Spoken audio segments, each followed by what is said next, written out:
Okay, so we are going to discuss the book study that we did over RIgor Made Easy. And I took from the book that RIgor does not have to be scary. It's not something that has to be very structured and followed step by step. My RIgor, might be different from Lauren's RIgor or Lindy's RIgor or your RIgor. And my RIgor is also, in my classroom, is also different for each student, for my higher students or my lower students. And I also took from it that you can just ask certain questions to get that higher level thinking through the whole demographic of your students, regardless of what subject or what grade you teach.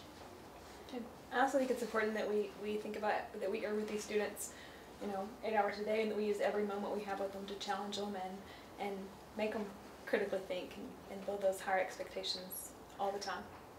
I think it's about expectations too.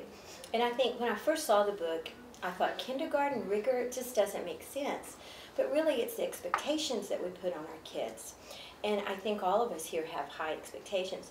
One of the main things I liked for the book is asking questions, the higher level questions, open-ended question, using the blooms to ask questions, to get our kids to learn how to think for themselves where we're not spoon-feeding them.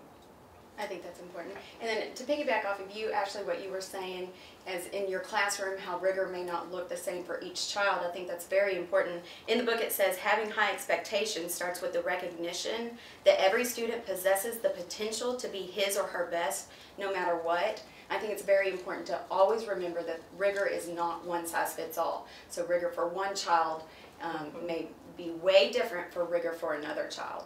I think that's very important, and we need to uphold those high expectations and ensure that we're scaffolding and giving the students the ability to get to those high expectations across the board.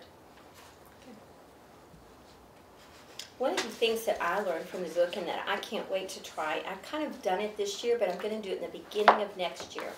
And I'm going to write an envision letter of what I want my class to look like next year, how I'm going to put in place the RIgor.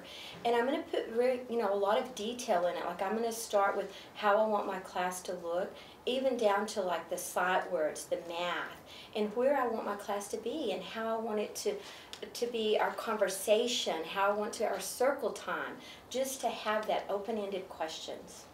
It is, I think that RIgor too is a lot of vocabulary, even the vocabulary just among the students. When you hear them doing Think, Pair, Share or during group work, just conversing back and forth and sharing ideas with each other and asking each other questions. A quote that I actually wrote down and put in my classroom from the book was to expect the best from your students, create the best lessons to ensure learning, provide appropriate support for every student, and don't apologize for your high standards.